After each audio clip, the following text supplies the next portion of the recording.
And it is day one of the government back in business. Right? 16 days, 30 minutes. That's how long the government was shut down. Delayed salaries, $3.048 billion. WIC benefits that went unpaid and probably will never be paid, $210 million. 2,033,000 civilian employees laid off, 883,000 federal employees furloughed. Now, the federal employees are going to get their back pay, but the 2 million private sector employees are going to get nothing.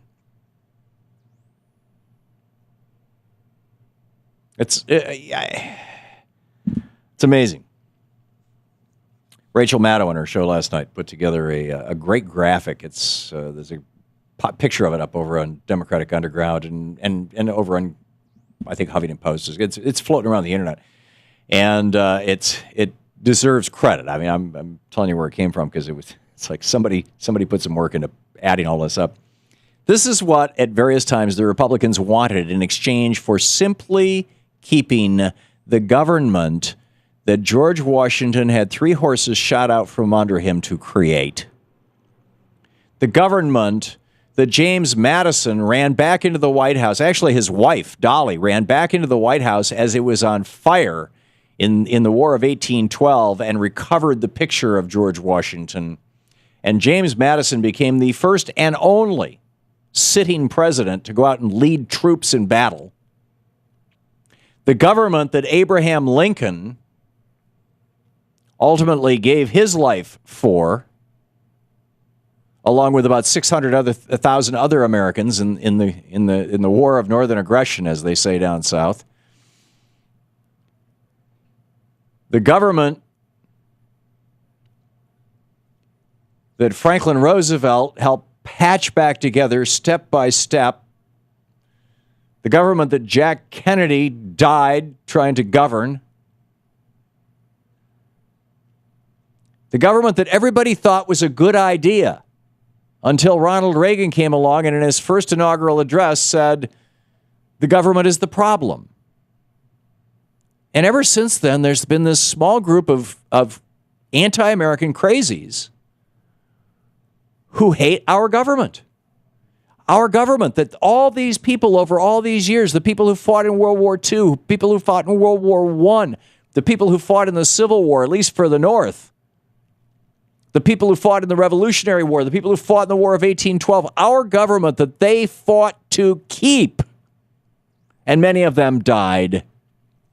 Our government, according to these teabaggers, has become an evil thing. Or was all along, actually. I mean, it was George Washington who signed the first legislation that provided housing, food, medical care, and clothing to poor people in Washington, D.C. George Washington, first welfare program.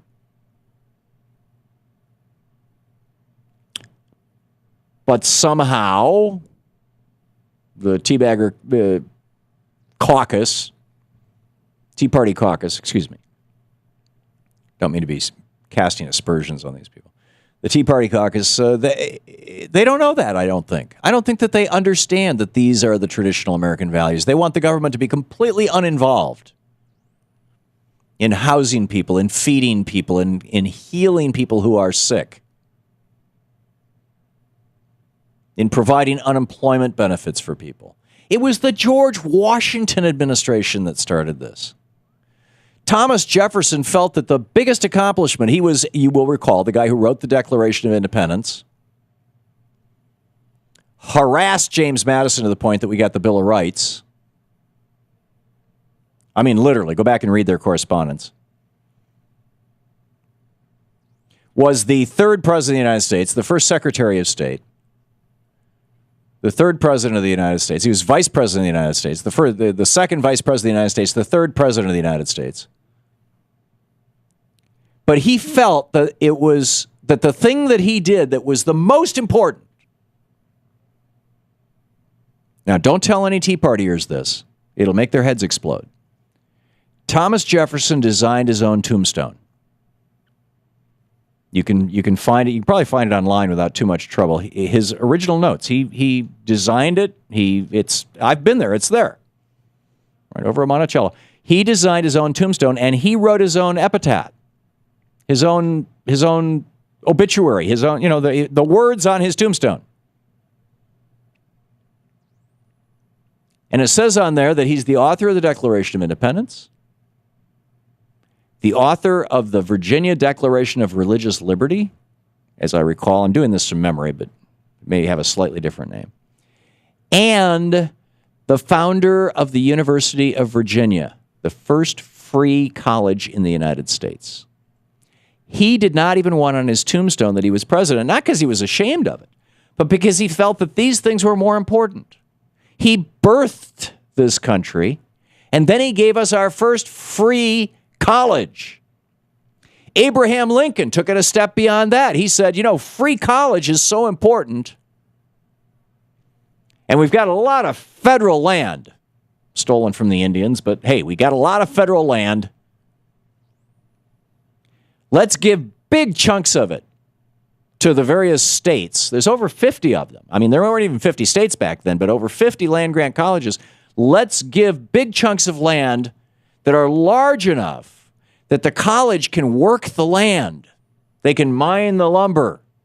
Or they can, in the case of Michigan State University, where I briefly went to school, they still have the cow barns and things there. I mean, it's a huge agricultural college. You could run a farm, sell the produce, take the money, and pay for kids to go to college so that college can be free for students all across the country. And it was from the time of Abraham Lincoln until Ronald Reagan became governor of California and said, enough of this, these free college, these kids they're not paying tuition, to hell with them. We're going to start jacking up the tuition. Well, what he literally said was, why should I be paying the tuition for students who are protesting me and my policies? Well, Ronnie, you weren't paying it. I mean, you were governor, but it was the people of the state of California who were paying it.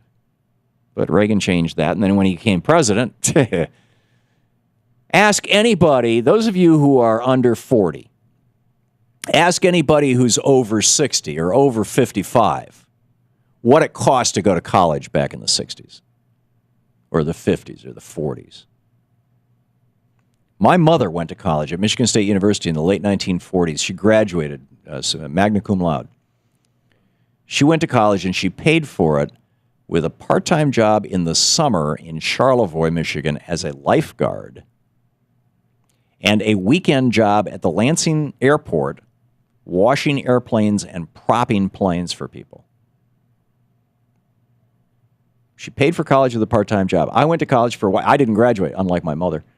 But when I went to college, I paid for it I worked at a gas station, I worked at Bob's Big Boy, and I worked as a DJ at WITL. None of those jobs made over $3 an hour. You could pay for college back then. I mean, people didn't even know about college then. Don't tell that to the Tea Partiers. They brought this government to its knees. This government, this government of Washington and Jefferson and Lincoln and Kennedy and frankly Eisenhower, a great Republican. They brought this government to its knees and cost us $24 billion for what? Because they don't want 46 million people who don't have health insurance to be able to get it? They brought this government to its knees because they object to the idea that people who have had, like my friend Tommy Christopher, who had a heart attack and can't get health insurance, that, hey, screw him, he shouldn't be able to get health insurance. They really did this. Do you get this? These people they're like over the edge. This is the Thom Hartmann Program. Screaming about Freemasons and I mean, it's really gotten wild here in this